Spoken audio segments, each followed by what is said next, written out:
kita melakukan penuangan, maka kita menunggu eh, material coran tersebut itu memadat dan mendingin. Ya. Kita menunggu material tersebut padat dan dingin. Setelah material itu padat dan dingin, maka kita selanjutnya melepaskan cetakan pasir. Ya, kita melepaskan cetakan pasir dan memisahkan antara cetakan tersebut dengan bahan coran yang sudah kita tuangkan tadi, ya, yang sudah terbentuk berdasarkan pola yang kita buat. Setelah itu kita melakukan inspeksi, kita melakukan pembersihan dan pemeriksaan terhadap material coran yang sudah padat tadi. Ya. Kita melakukan pembersihan dan pemeriksaan terhadap material tersebut sebelum akhirnya material tersebut bisa dikatakan selesai dari inspeksi dan pembersihan yang kita lakukan. Nah, ini adalah inti dari proses pengucaran pasir. Ya, langkah-langkahnya secara umum seperti ini. Ya. Lalu kalau dalam pembuatan pola,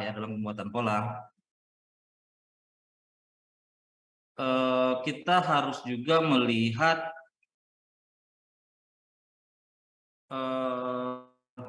daya susutnya. Ya, kita harus juga melihat daya susutnya. Lalu kita juga harus melihat proses permesinan selanjutnya. Ya, pola dibuat lebih besar dari ukuran produk sebenarnya untuk mengkompensasi yang pertama penyusutan. Ya, biasanya dalam proses pengecoran, ya, itu tidak lepas dari penyusutan yang terjadi.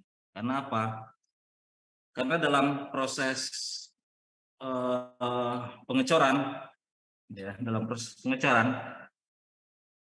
akan banyak hal yang terjadi selama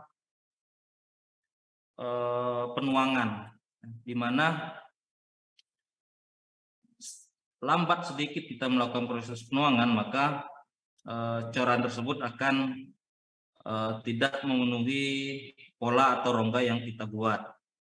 Terlalu cepat proses penuangan yang kita lakukan, ya, maka bisa memungkinkan pola yang kita buat itu akan rusak, di mana bahan coran yang kita tuangkan dengan cepat itu akan mengisi rongga-rongga yang terdapat pada pola yang kita buat. Jadi ada dalam proses penuangan yang kita harus perhatikan adalah lambat atau cepatnya proses penuangan yang kita lakukan. Nah, inilah kenapa pola yang kita buat itu harus lebih besar dari produk yang kita inginkan. Karena apa? Karena untuk menghindari proses penyusutan yang terjadi. Ya. Jika pola yang kita buat itu sesuai dengan ukuran yang kita inginkan dan pada proses penuangan itu terdapat penyusutan, maka produk kita gagal. Produk kita tidak akan bisa memenuhi ukuran yang semestinya. Karena apa? Terjadi penyusutan produk. Ya. Lalu kenapa juga pola yang kita buat itu harus lebih besar dari ukuran produk yang kita inginkan? Karena di sana ada proses finishing, di sana ada proses pengecekan, di sana ada proses pembersihan. Nah, di sanalah proses pemesinan yang kita lakukan, ya, yang kita harus buat, ya. Lalu material pola, ya, bisa dari kayu, bisa dari plastik maupun dari logam. Ini material pola yang kita gunakan. Nah, jika kita menggunakan pola kayu, maka keuntungannya atau kelebihannya itu mudah dalam proses pembuatan, ya. Tapi kalau dia melengkung, dia gampang terkena abrasi, ya. Atau juga kelemahannya ketika menggunakan kayu, ya,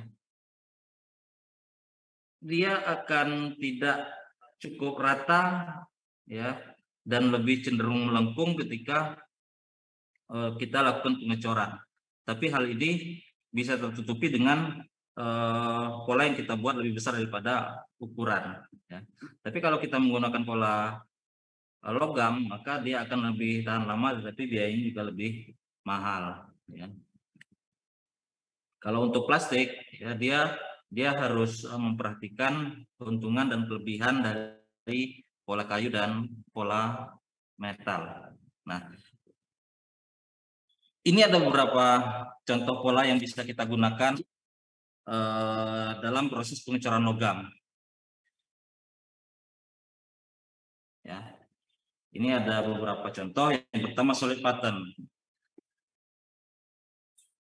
di mana pola ini mudah dibuat dan biayanya murah, ya. Dan juga pola ini menyerupai bentuk aslinya, di mana jika kita menggunakan solid pattern, ya, ini biasa digunakan untuk skala-skala industri rumah tangga, di mana produksinya masih rendah, produksinya masih sedikit, sehingga proses pembuatannya itu membutuhkan waktu yang lebih lama jika dalam membutuhkan produk yang lebih banyak. Ya. Lalu yang kedua, split pattern, di mana pola ini digunakan untuk proses produksi sedang, ya, digunakan untuk proses produksi sedang, ya, di mana ini untuk memudahkan cetakan, Ya, kalau kita lihat ya bagian A ini solid pattern, di sini yang B-nya itu adalah split pattern, di mana ini membutuhkan dua cetakan yang digabungkan, tapi dia harus memiliki rongga leher saluran untuk membuat cetakan ini. Yang ketiga ada match plate, ya. Ya, bagian atas dan bagian bawah ini menyatu dalam satu plat. Ya, menyatu dalam satu plat. Dan ini biasanya digunakan untuk volume produksi tinggi, ya.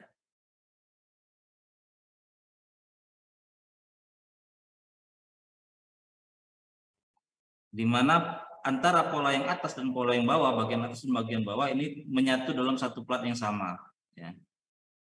Lalu pola yang keempat, cup and drag, ya, cup and drag pattern, di mana bagian atas dan bagian bawah ini terpisah. Sama halnya dengan match plate, ini juga digunakan untuk skala produksi tinggi atau banyak. Nah, untuk penggunaan ini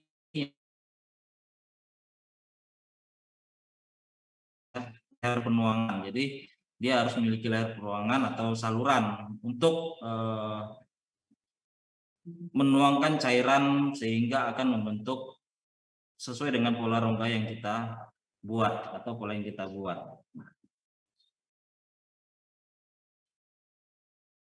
Di sini bisa kita lihat bahwa pengecoran logam, ya, pengecoran logam itu bisa menggunakan rongga internal, di mana kalau kita tadi, ya, jika menggunakan inti, menggunakan core, dia harus diletakkan pada bagian rongga yang ingin kita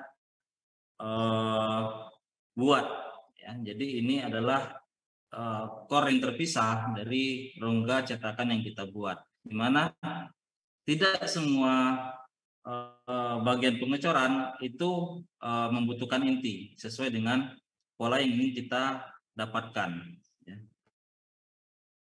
Lalu pada proses ini, ya, dia juga menggunakan leher penuangan. Di sini ada leher penuangan di mana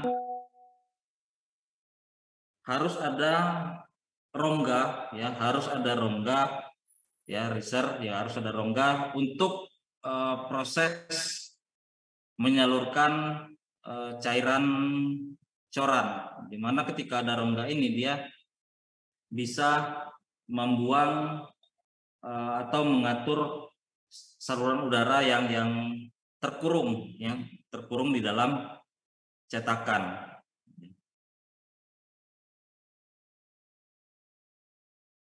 Dan screw ini adalah mulut pengecoran atau leher pengecoran, di mana digunakan untuk menyalurkan coran yang sudah kita buat, ya. Ini ada dua bentuk atau dua pemisah, di mana parting line ini digunakan untuk menyatukan dua cetakan yang sudah kita bentuk sesuai dengan pola yang kita inginkan. Ya. Mol, ya, cetakan, di mana mol ini terbuat dari pasir, ya. Dan cavity adalah rongga-rongga yang harus terisi cairan coran yang sesuai dengan bentuk yang sudah kita buat, ya.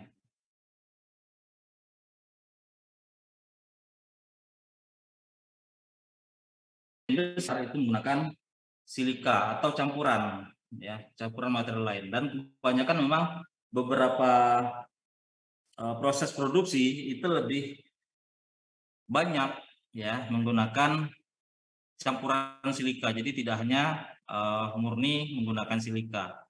Kenapa? Karena silika itu jauh lebih tahan terhadap temperatur material, ya. Dia akan jauh lebih tahan. Nah, di mana ketika pasir yang digunakan itu harus memiliki granular kecil, ya, halus. Jadi pasirnya harus pasir halus sehingga bisa menghasilkan coran yang halus, ya. Tetapi jika granularnya besar, ya, memiliki permeabilitas, maka rongga atau udara yang terkurung di dalam cetakan, ya, itu akan lebih mudah keluar. Nah, tetapi lemahnya ketika menggunakan granular yang cukup besar, ya, itu ketika terjadi penuangan dengan kecepatan tinggi, dia akan merusak elemen-elemen mol, ya, yang ada. Karena dengan adanya rongga, maka cairan yang memasuki cetakan dia akan menghancurkan, ya, menghancurkan cetakan yang sudah kita buat, sehingga perlu pekerjaan tambahan, ya, finishing yang lebih banyak untuk membuat proses produksi yang sesuai dengan produk yang kita inginkan, ya. Lalu jika granularnya berbentuk tak beraturan atau cenderung lebih kuat, maka dia akan menghasilkan permeabilitas yang lebih tinggi, ya, di mana kondisi ini dia akan lebih memaksimalkan proses pengecoran yang kita gunakan, ya. Jadi makanya kenapa lebih banyak menggunakan proses campuran antara silika dengan bahan lainnya. Karena apa? Karena untuk menghasilkan granular yang cukup pas untuk proses pengecoran. Lalu dalam proses pembentukan cetakan, ya, ada beberapa komposisi yang harus diperhatikan, ya, antara lain air dan tanah liat, ya, di mana pasir yang digunakan untuk proses pembuatan cetakan itu sebesar atau sebanyak 90%, ya, tanah liatnya 7% dan air sebanyak 3%. Nah, inilah yang harus digunakan dalam proses pembentukan cetakan.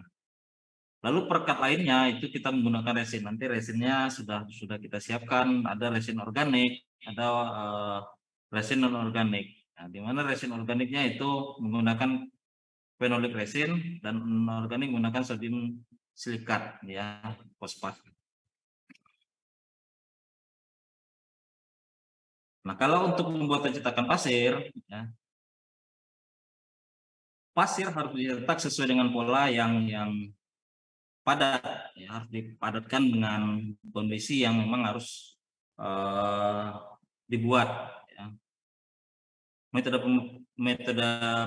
pemempatannya bisa menggunakan tangan, ya, tapi ini harus menggunakan kekuatan yang cukup tinggi, ya. Mungkin nggak masalah karena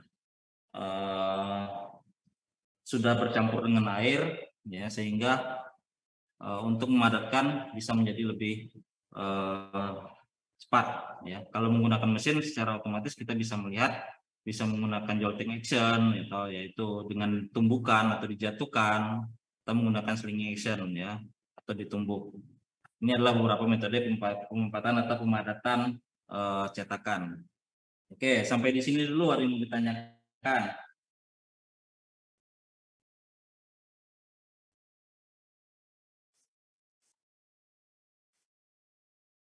Ini tanyakan sampai di sini.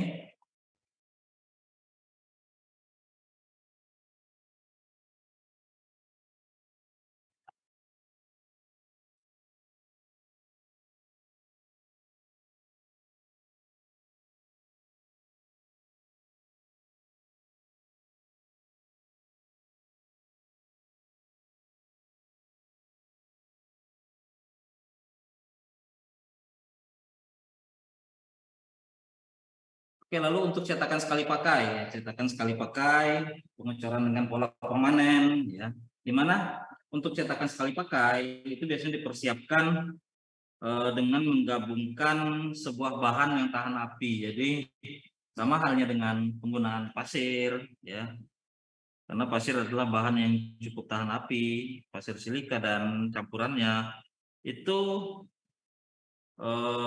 juga sama halnya dengan yang pola tadi, dia harus menggunakan saluran basuk atau leher-leher coran, ya, harus menggunakan pengalir dan juga harus ada penambah, ya, penambah tadi seperti inti jika memang dibutuhkan. Di mana pada cetakan sekali pakai, ya, ini biasanya polanya tidak terlalu rumit atau polanya biasanya sangat sederhana, ya, biasanya seperti itu. Jadi ketika sudah digunakan maka cetakan bisa dilepaskan atau dihancurkan lalu akan dibentuk kembali sesuai dengan pola yang sudah ada. Nah, dan memang pola-polanya memang sangat sederhana, hanya dengan bentuk-bentuk yang sangat simpel, tidak memerlukan banyak-banyak detail yang diharapkan dalam proses pengecoran.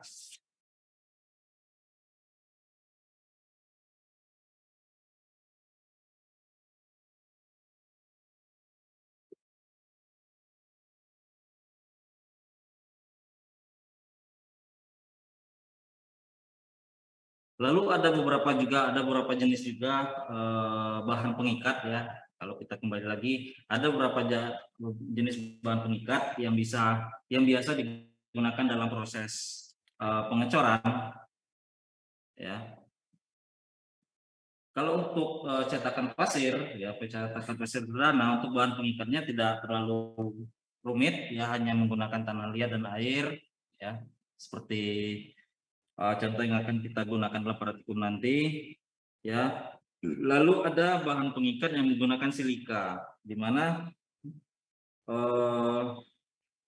proses ini, ya, prosesnya itu pasir dicampur dengan cairan 3-5%, ya. Cairan apa, ya? Cairan kaca atau Na2O, ya, Na2O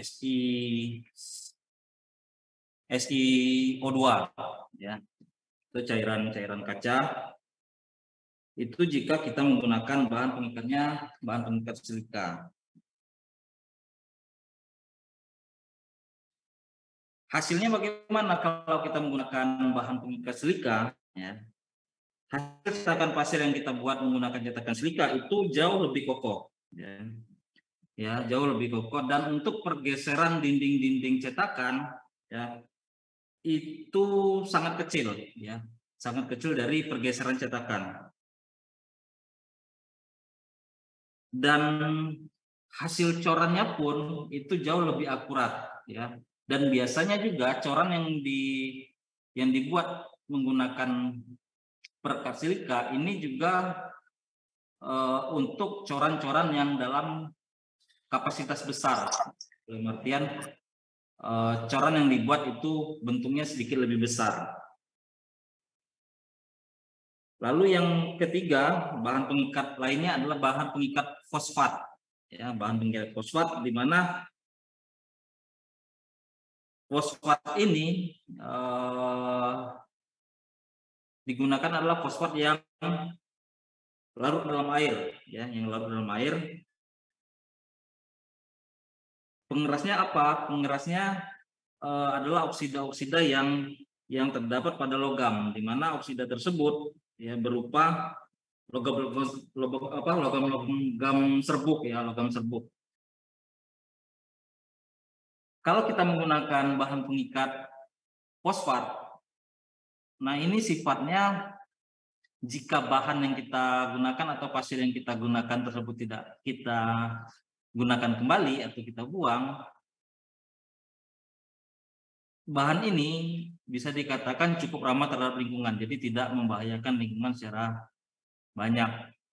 Ya, fosfat ini sifatnya ramah terhadap lingkungan dan banyak digunakan juga dalam proses industri skala kecil. Lalu kalau kita menggunakan bahan pengikatnya semen, ya, kalau kita menggunakan bahan pengikatnya semen, campuran semen yang kita gunakan itu berkisar antara 10 sampai 15%, ya. Dan biasanya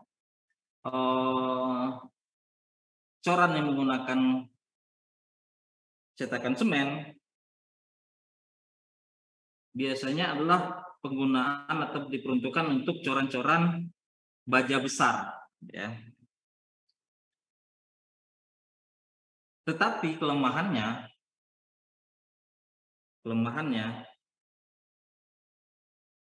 coran ini akan sulit dipisahkan dari produk, atau pasir yang melekat pada produk itu akan sulit terpisahkan. Ya. Ini kelemahan dari bahan pengikat menggunakan semen. Lalu bahan pengikat lainnya adalah menggunakan pasir minyak, ya. Bahan pengikat ini terdiri atas pasir yang dicampur dengan minyak nabati. Ya, minyak nabatinya jenis apa? Minyak nabatinya adalah minyak nabati jenis kering. Ya, seperti minyak cat, ya. Itu contoh yang bisa digunakan.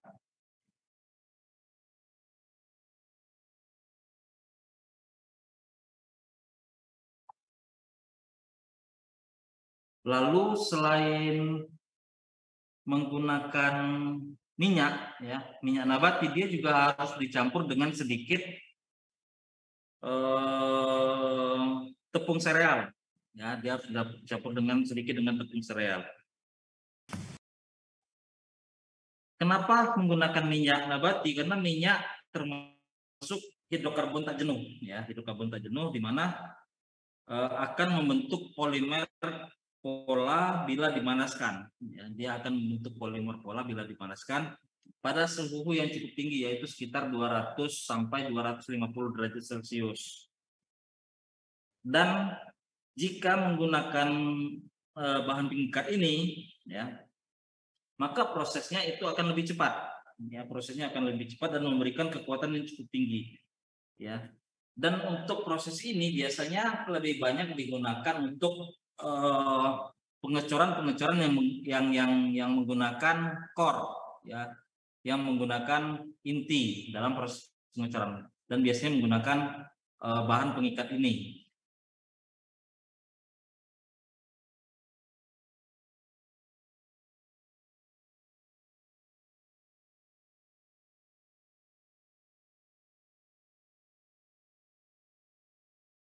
Lalu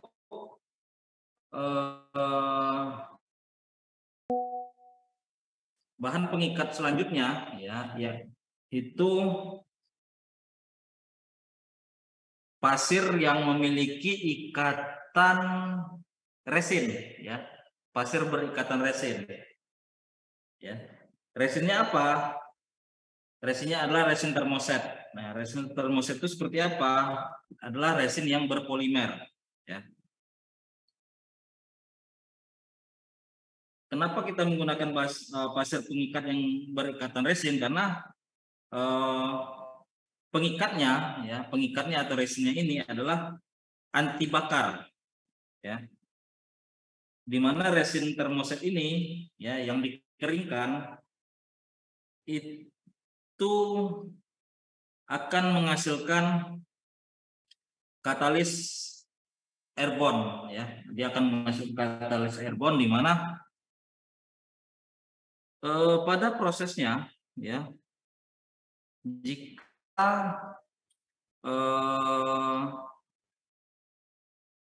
dia menggunakan resin cair dengan katalis yang digunakan tersebut, itu bisa menghasilkan potongan-potongan cetakan yang kuat, ya. Dan biasanya juga pada proses pengecoran ini jarang digunakan untuk skala banyak ataupun menengah. Dia hanya sering digunakan untuk skala-skala proses produksi kecil jika dia menggunakan proses resin. Lalu yang terakhir adalah menggunakan cetakan vakum, ya. Bahan pengikatnya menggunakan cetakan vakum, di mana akan lebih mengandalkan observasi bahwa pasir itu melekat kuat di tempatnya jika udara ditiadakan. Nah, ini konsep cetakan vakum, di mana diharapkan pasir itu melekat kuat jika udara ditiadakan.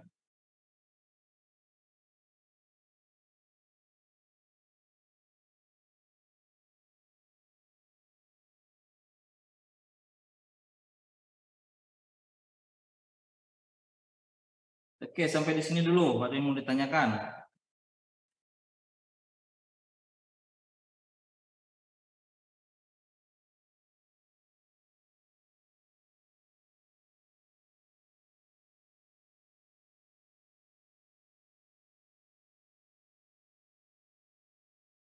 Sampai di sini?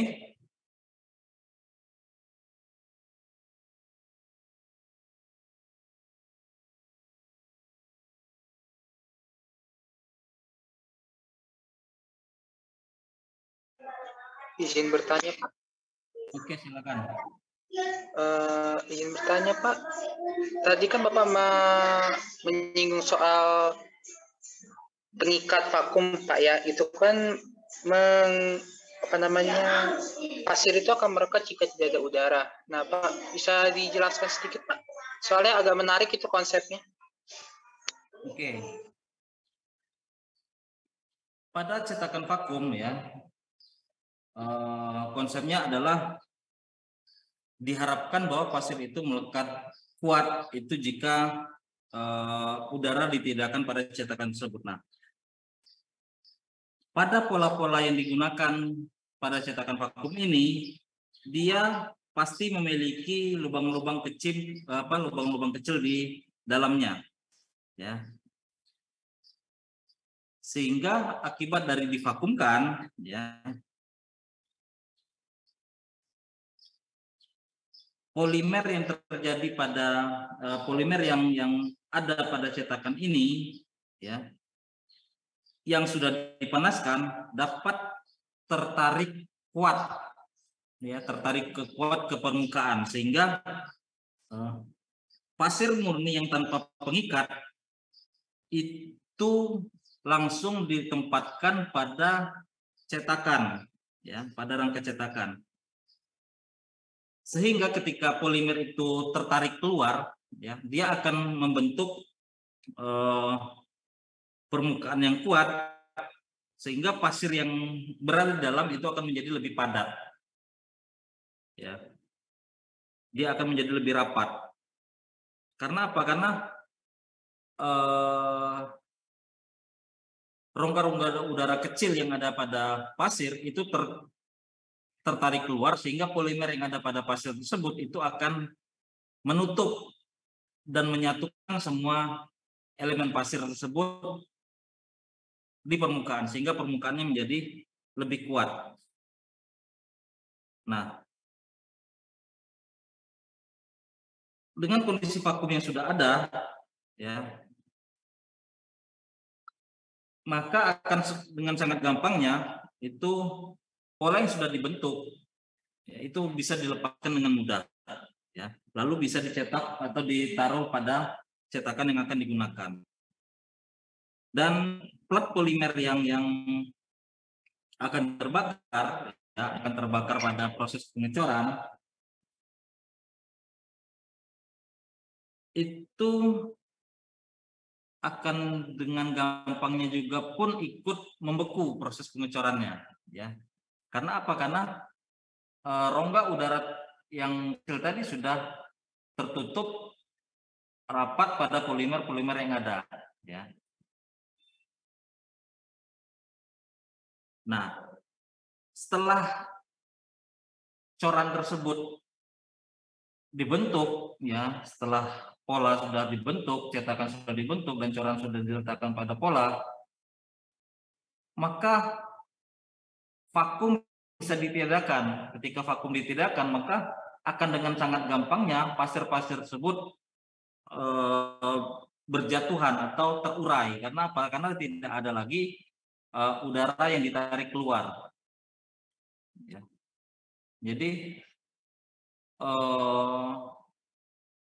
vakum digunakan untuk mengadakan pasir-pasir yang ada, sehingga konsepnya itu pasir harus melekat kuat pada setiap sisi-sisi pasir yang lainnya dan akan terhenti pada polimer dasar di atas yang sudah membentuk padatan untuk menghalangi pasir-pasir lainnya yang belum padat. Nah, seperti itu. Siapa itu? Dumangga tadi ya? Iya, Pak.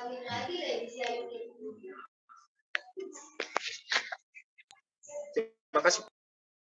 Oke, terima kasih. Seminar proposal, Pak, saya jadwalnya. Oke. Ada lagi? Malah saya lupa ada jadwal seminar proposal nanti. Oke, terus. Masih ada?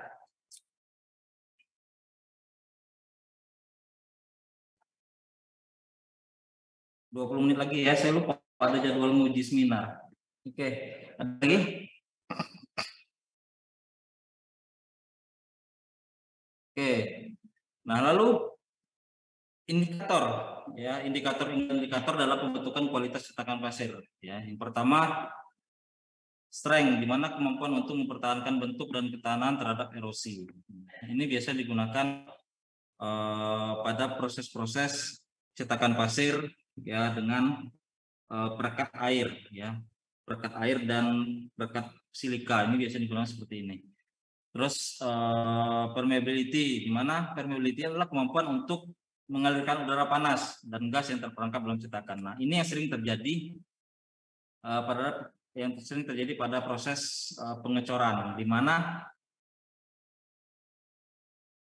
banyak udara panas yang terperangkap di dalam cetakan, sehingga kita memerlukan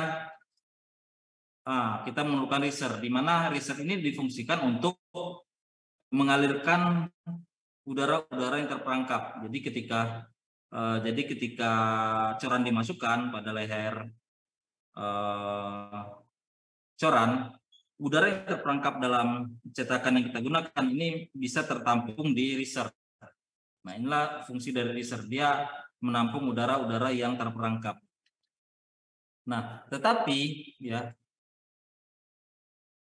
dalam proses pengecoran, ketika kita terlalu cepat atau terlalu lambat, pasti akan ada beberapa udara yang terperangkap di dalamnya, meskipun kita sudah memiliki riser dalam rongga cetakan.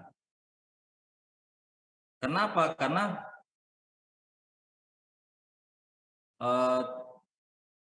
coran yang kita tuangkan ketika dia sudah berada pada rongga cetakan, itu dia akan menyesuaikan dengan suhu luar atau suhu cetakan. Nah, ketika cetakan coran itu mengalir, ya, dia akan menyesuaikan dengan suhu sekitar. Nah, di sana terkadang memang terdapat beberapa cacat yang terjadi, ya. Gelembung-gelembung kecil atau udara yang terperangkap itu pasti terlihat, ya. Tetapi dengan adanya riser, ya, dia akan meminimalkan terperangkapnya udara di dalam cetakan tersebut. Nah, terus indikator selanjutnya adalah thermal stability, di mana ketahanan permukaan rongga itu terhadap retak atau lengkung pada saat logam dituangkan. Ini adalah indikator yang harus ada pada cetakan pasir. Jadi kekuatan dalam bahan yang digunakan, dia harus mampu menahan suhu panas yang ada pada coran, ya. Jadi ketika cetakan itu tidak cukup kuat untuk menahan, ya, cairan coran, maka dia akan menghasilkan retakan yang mengakibatkan coran tersebut mengalir pada wilayah retakan tersebut atau melengkung, ya, buckling, di mana dengan kondisi melengkung ini akan menyebabkan cacat yang terjadi pada coran terhadap produk, sehingga kita memerlukan finishing yang lebih kuat atau lebih banyak, ya. Lalu indikator yang diperlukan dalam cetakan pasir, collapsibility, di mana kita harapkan kekuatan pasir untuk lepas terhadap produk cor saat penyusutan dan pembongkaran, ya, cetakan tanpa produk cor tersebut mengalami cacat. Jadi pasir yang digunakan, ya, itu sebisa mungkin yang kita harapkan itu dia ketika dia dilepaskan dari produk yang kita buat itu tidak mengalami cacat, atau pasir yang digunakan itu tidak mengakibatkan penyusutan terhadap produk coran, ya. Nah, ini adalah indikator yang diharapkan dalam proses cetakan pasir. Dan indikator yang selanjutnya adalah reuse, ya, di mana cetakan pasir tersebut setelah kita bongkar, setelah dipisahkan dari produk, itu bisa digunakan kembali untuk proses-proses selanjutnya. Nah, ini adalah kelima, ini adalah indikator yang diharapkan yang kita miliki pada proses cetakan pasir. Nah, lalu ada beberapa jenis cetakan, ya, jenis cetakan yang bisa kita klasifikasikan. Ya, yang pertama green sand mold, itu cetakan antara cetakan yang biasa kita gunakan, di mana cetakan ini campuran antara pasir, tanole, dan air. Jadi pada saat logam dituangkan, cetakan basah, ya. Ya, jadi ini adalah jenis cetakan yang berpelindung air, tapi kita tidak menggunakan cetakan berpelindung air, tapi kita menggunakan cetakan dalam jenis basah. Lalu dry sand mold, ya, menggunakan perekat organik. Nah, ini yang tadi dibilang, dia menggunakan perekat organik untuk meningkatkan kekuatan dan kekerasan cetakan, ya. Jadi ini adalah jenis dry sand, di mana cetakan tersebut dipanaskan terlebih dahulu menggunakan oven, ya, di antara suhu 200 sampai 300 derajat Celcius untuk memberikan kekuatan dan kekerasan pada cetakan. Lalu skin dried, ya. permukaan green yang dipanaskan hingga kedalaman 10 sampai 25 mili menggunakan torch dan heating ya. Dia menggunakan perekat khusus, daya rekatnya seperti dari saya. Nah, perekat khusus ini seperti yang dibilang tadi, ada beberapa jenis perekat yang bisa digunakan ya, baik itu silika, baik itu fosfat, baik itu minyak, dia menggunakan skin drive. Jadi dia menggunakan perekat khusus di mana diharapkan menghasilkan bentuk cetakan atau menghasilkan cetakan yang memiliki kekuatan yang diharapkan. Oke, selanjutnya kita diskusi lagi. Masih ada waktu, saya langsung minta tolong, bentar lupa saya. Oke, ada jadwal Muji. Oke, kita coba diskusi. Kita mulai dari abjad di tengah. Abjad di tengah. Rizky Ardiansah. Rizky belakang ya, Rizky nggak apa-apa, Rizky Ardiansah.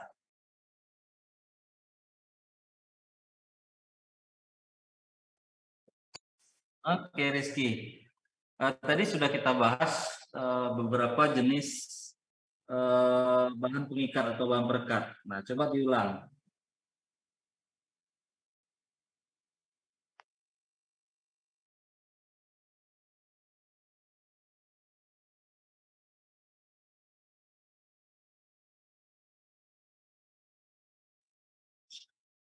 Buat jenis bahan pengikatnya itu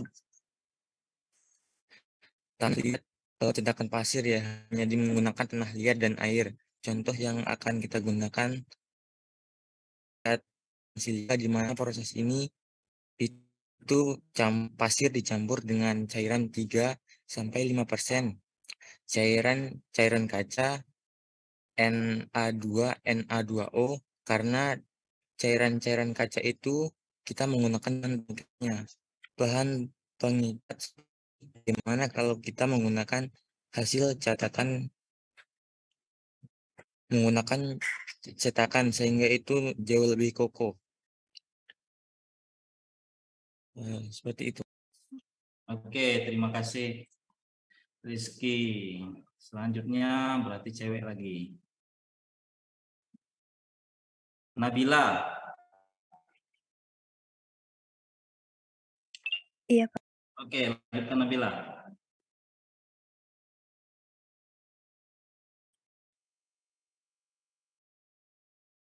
Lanjutkan ya Rizky tadi, Nabila. Baik, Pak, sebentar.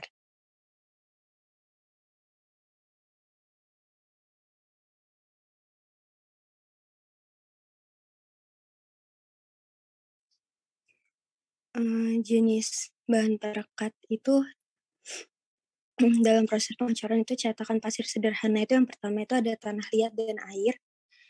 Lalu yang kedua itu ada silika. Di silika ini pasirnya dicampur dengan cairan 3-5% cairan kaca Na2O, SiO2. Lalu yang ketiga itu ada fosfat, di mana pengikat ini digunakan dalam larutannya itu dalam air. Terus yang keempat itu ada semen. Terus yang kelima itu ada pasir minyak. Yang keenam itu pasir yang memiliki ikatan resin. Lalu yang terakhir itu ada vakum.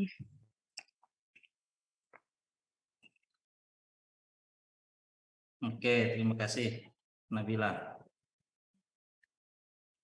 Oke, selanjutnya itu abjad di tengah. Oke, abjad yang di awal, abjad awal.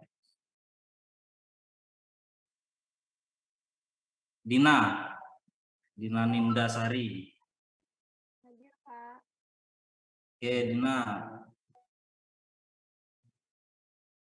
Baik, perekat itu ada 6 ya, Pak. Perekat yang pertama itu pengikat silika, lalu yang kedua itu ada pengikat fosfat, yang ketiga itu ada pengikat semen, lalu yang keempat itu ada pasir minyak, yang kelima itu ada pasir perekat resin, dan yang keenam itu ada cetakan vakum, Pak. Oke, terima kasih. Oke, selanjutnya pertanyaan yang lainnya, Wahyu Febriansah.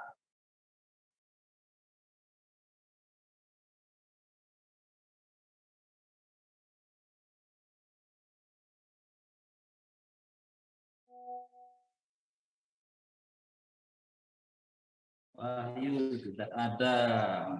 Iya Pak, maaf Pak. Ada. Wahyu, coba ulangi Wahyu. Indikator-indikator yang bisa digunakan untuk melihat hasil atau kualitas dalam cetakan pasir.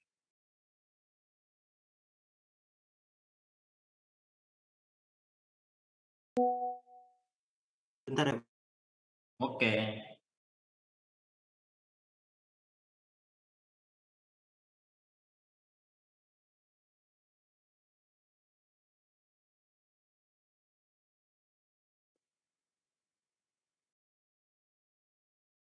Indikator ya Pak. Yap. Indikator pembuatan cetakan pasir itu yaitu ada strength Pak yang pertama. Ini dijelasin nggak Pak? Boleh dijelaskan. Ya, itu strength. Yang pertama itu kemampuan untuk cetakan itu mempertahankan bentuknya Pak dari ketahanan saat erosi atau pas saat dicetak itu, yaitu ada yang kedua permeability, yaitu kemampuan cetakan mengalirkan udara panas yang terperangkap dalam cetakan. Lalu ada thermal stability, itu ketahanan permukaan rongga cetakan terhadap retak atau cracking dan melengkung saat logam di lebur dituangkan. Lalu ada collapsibility, yaitu kemampuan pasir untuk lepas terhadap produk cor saat penyusutan dan pembongkaran cetakan tanpa ada produk cor tersebut yang mengalami cacat. Lalu yang terakhir ada reusability, yaitu kemampuan cetakan pasir yang telah dibongkar untuk digunakan kembali. Oke, terima kasih Wahyu. Selanjutnya atas, bawah, tengah sudah. Sekarang sedikit ke bawah lagi. Berarti cewek lagi ya. Siti Aisyah. Hadir, Pak. Oke, pertanyaan yang sama dengan Wahyu Siti.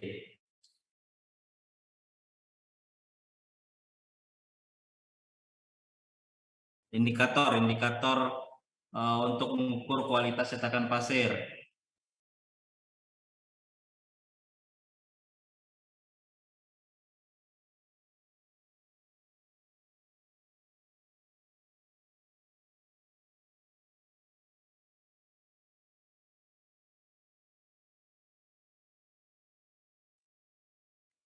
Indikator penentu kualitas cetakan pasir ya, Pak? Ya, benar. Yang pertama ada strength, yang kedua ada permeability, yang ketiga ada thermal stability, yang keempat ada collapsibility, dan yang terakhir ada reusability, Pak. Oke, terima kasih. Oke, pertanyaan selanjutnya diganti si ini cewek berarti cowok lagi ya. Hari Faiz. Hadir, Pak. Oke, Hari, coba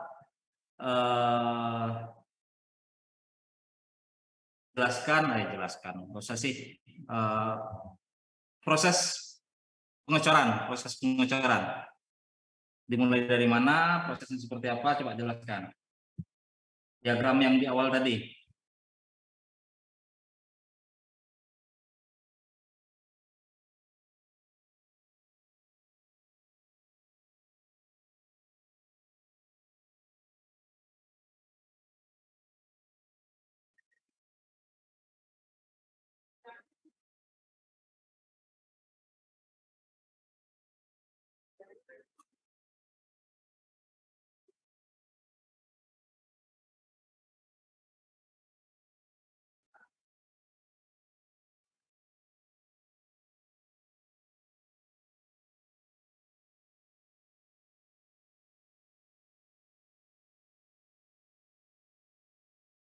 Ini langkah-langkah pengecoran. Ya. Coba Hari.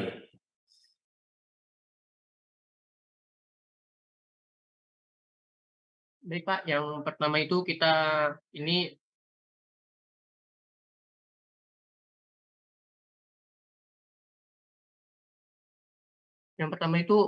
pembuatan polanya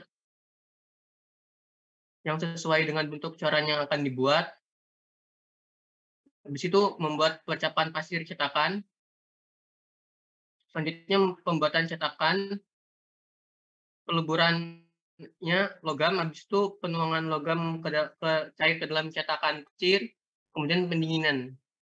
Maaf Pak, sebelumnya kalau jawabannya salah tadi karena sinyal gangguan Pak pas bagian langkah-langkah Pak. Jadinya kurang merhatiin Pak yang bagian sebelah situ Pak. Oke, Terima kasih Pak. oke, enggak apa santai. Nanti kan materinya juga saya upload. Oke, selanjutnya ini cowok berarti cewek lagi, balik ke cewek. Lia Oktaviani.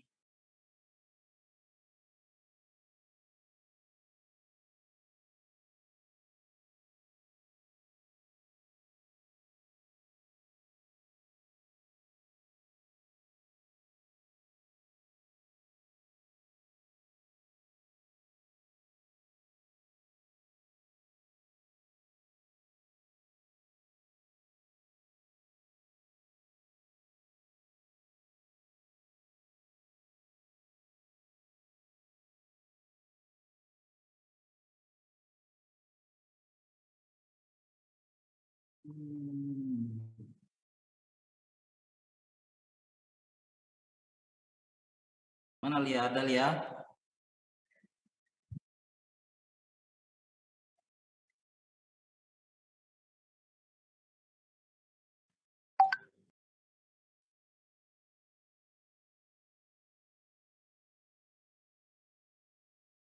Oh, nggak nyaut dia Lianya. Oke.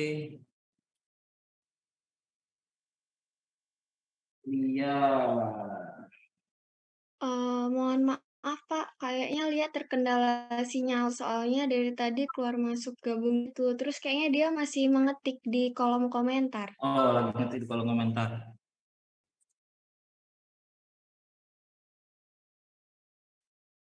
Oke. Ya dibantu berarti gantian cewek yang lainnya. Sambil Lia mengetik di kolom komentar ya. Selanjutnya ini di tengah ya, abjad tengah. Oke, abjad ke bawah lagi. Oke, ini aja nih, Wilfa Febrika.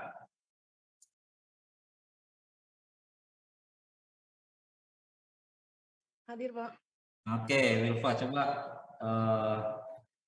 rangkaian proses pengecoran pasir seperti apa? Tunggu bentar ya Pak. Oke.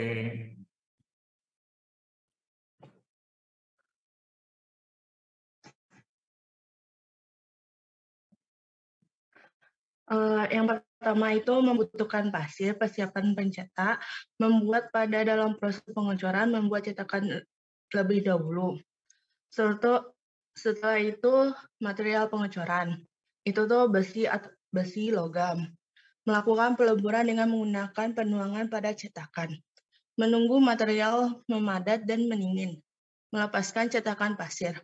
Membersihkan dan memeriksa terhadap produk dan selesai. Oke, terima kasih Wilfa. Berarti satu lagi yang cowok. Ini di bawah, kita naik ke atas lagi abjadnya. Naik ke atas.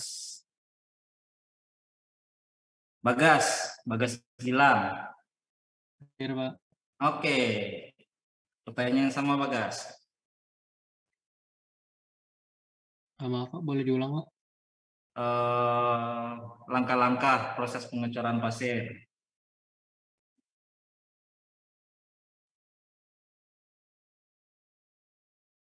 Boleh Pak, izin menjawab.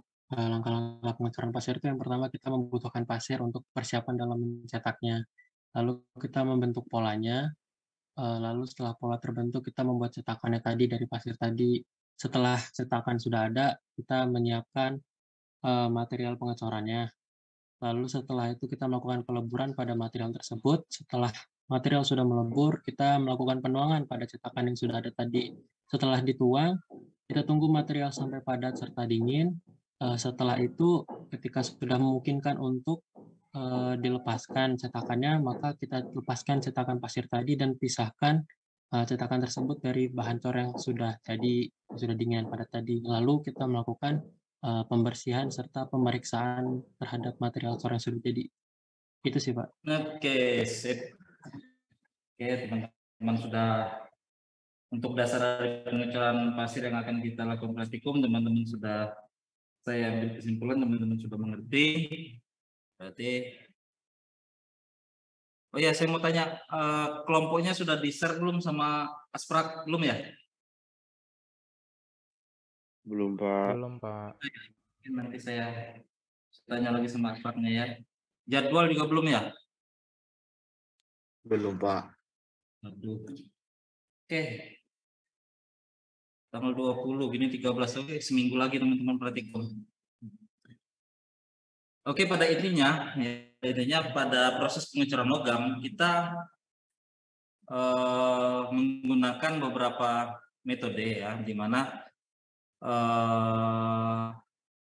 cetakan lapis pakai bisa kita lihat pada contoh gambar ini ya, yang menggunakan cell molding. Ini jenis pengecoran lain ya, di mana ada beberapa cara. Pertama, dia menggunakan ini cetakannya penggabungan seperti yang kita contohkan di awal tadi ya, di mana pada proses ini ya, pada proses ini dia lebih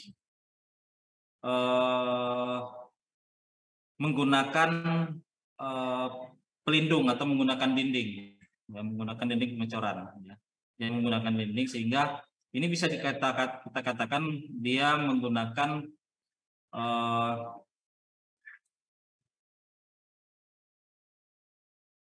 apa tadi, cetakan semen ya, dia menggunakan dinding pelindung ya, di mana di sekitarnya ya, di sekitarnya dia menggunakan logam, dia menggunakan metal, tapi dia juga tetap menggunakan sen sebagai bahan resin yang akan mereka gunakan pada proses cell moldingnya. Lalu menggunakan vacuum molding ini yang tadi dia menarik kuat ya, menarik kuat pasir ya, sehingga terjadi membran-membran yang kuat dalam menghilangkan rongga-rongga yang ada pada pasir ya. Ini contohnya tadi vacuum molding.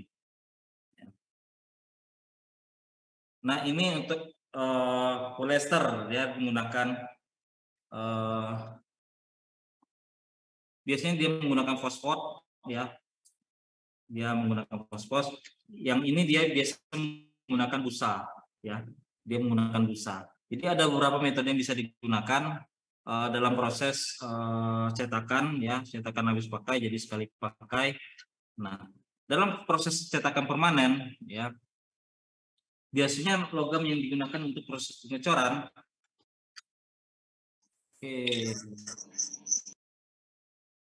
Oke, lihat, terima kasih lihat. Oke. Nah, cetakan permanen ya, kalau kita tadi kan bicara menggunakan berdasarkan cetakan sekali pakai ya, sekali pakai, di mana ketika cetakan itu sudah kita buat, kita hancurkan lalu kita buat lagi. Nah, jika dia pengecoran menggunakan cetakan permanen ya, dia harus memiliki dua sisi ya, dua sisi yang terbuat dari logam ya, yang fungsinya untuk apa? Fungsinya untuk membuka dan menutup secara akurat, sehingga cetakan tersebut akan sangat gampang untuk digabungkan ya, digabungkan sehingga membentuk pola yang sesuai dengan yang diinginkan. Ya, materialnya apa? Materialnya biasanya menggunakan baja atau steel ya, cast iron. Lalu logam yang biasa digunakan untuk proses pengecoran permanen yaitu aluminium, magnesium ya, alloy, dan itu sendiri. Lalu jika pada proses pengecoran ya, dia memiliki rongga dan rongga tersebut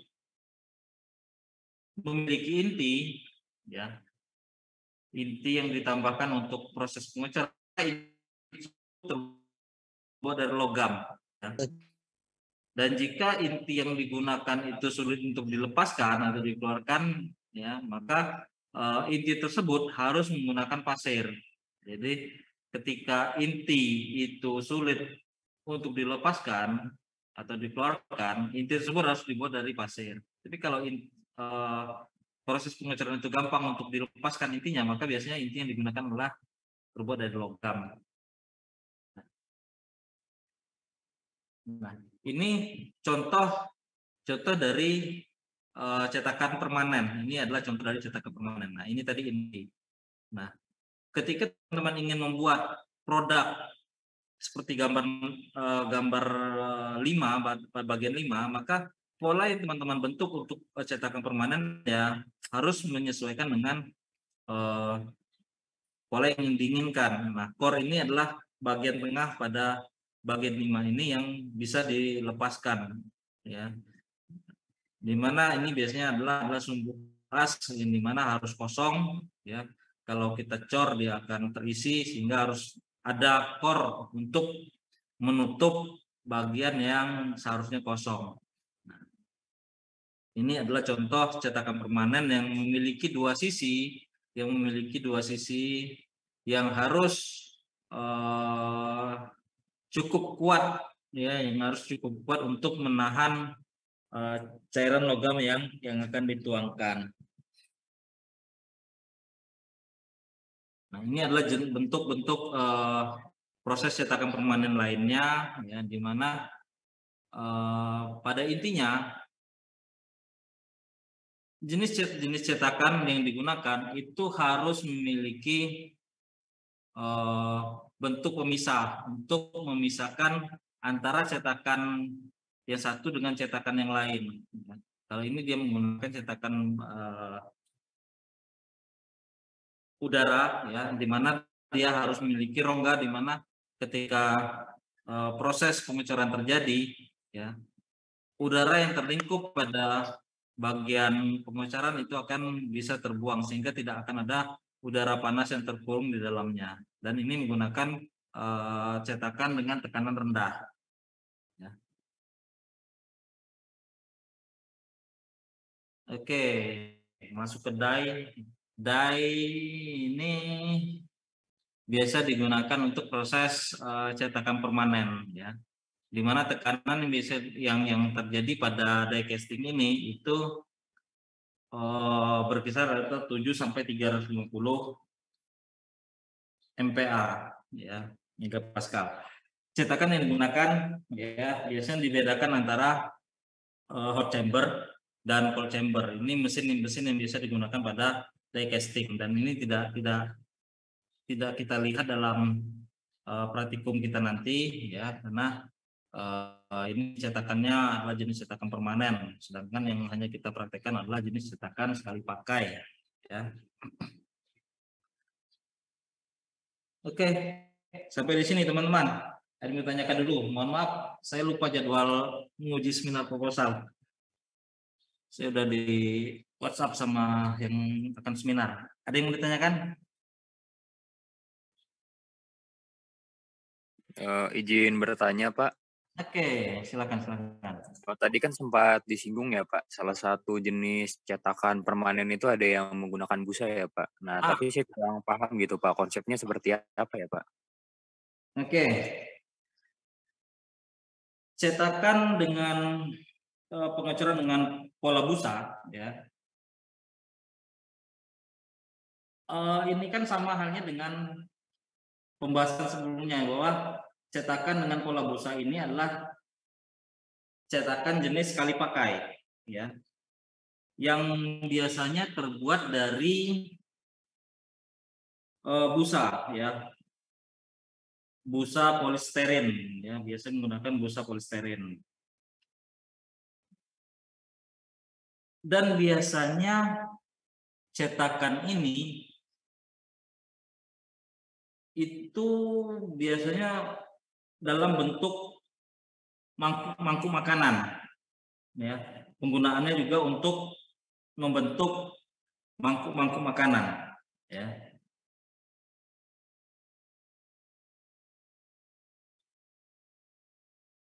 Jadi bentuknya itu dari leburan coran, ya, itu ditempatkan pada pola-pola mangkuk yang sudah ada, ya. Jadi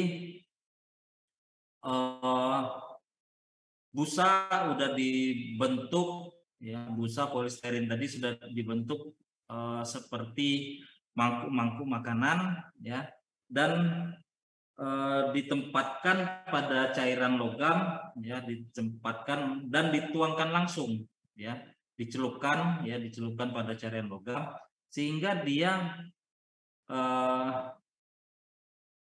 akan membentuk kita kembali biar kita akan dia akan dituangkan langsung, ya, dituangkan. Di sini ada cairan logam, di sini ada busa di pinggir-pinggirnya ini ada busa polisterin tadi, ya, sehingga ketika dituangkan atau dimasukkan kepada cairan logam, dia langsung akan membentuk pola-pola, dan busa ini akan dihancurkan atau dilepaskan dari pola mangkuk yang sudah digunakan tadi, ya. Jadi busanya ini bersifat kuat, ya, busanya ini bersifat kuat, tetapi dia akan sangat gampang rusak, ya, akan gampang rusak dengan pemadatan yang tinggi, ya. Dia akan sangat gampang rusak dengan adanya pemadatan yang tinggi. Busa, ya, itu dibungkus, ya, busa polisterin tadi dibungkus dengan bahan yang tahan api dan juga tahan air, ya. Jadi dia tidak tembus air. Jadi busa tersebut dibungkus dan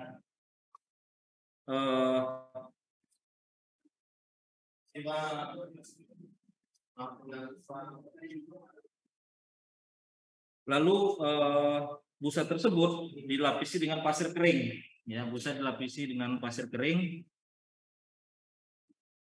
dan dia akan digetarkan sehingga akan menghasilkan bentuk sesuai dengan pola mangkuk yang sudah dibuat tadi, gitu loh. Jadi dia busa polisterin ini dia harus tahan terhadap panas dan juga dia tidak akan pernah tembus dengan air, sehingga ketika ingin dicetak atau dimasukkan ke dalam bahan coran, dia sifatnya tahan air dan dia akan bisa hancur jika menggunakan tekanan cukup tinggi. Begitu. Ada lagi?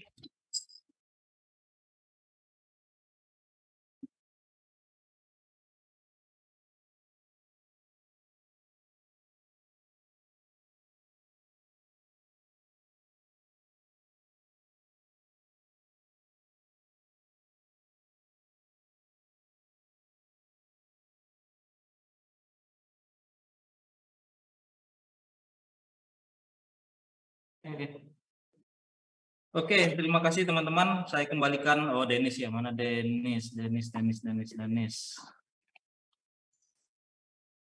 Iya, Pak. Ntar saya belum jadikan ini. Denis Tio, ya? Iya, Pak.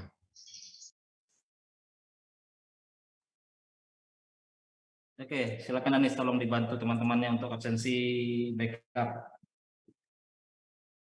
Kita tunggu dulu stop. Oke.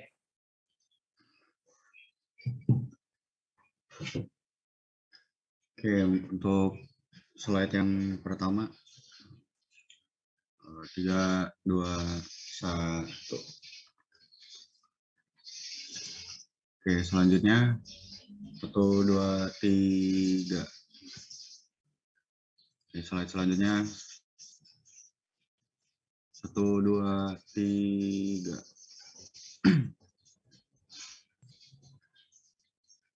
Oke, slide selanjutnya, sebentar. Oke, 1, 2, 3. Slide selanjutnya 1, 2, 3.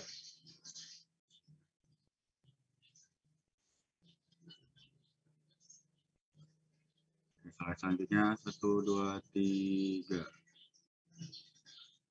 Terakhir 1, 2, 3. Oke, sudah Pak. Oke, terima kasih Danis, terima kasih teman-teman.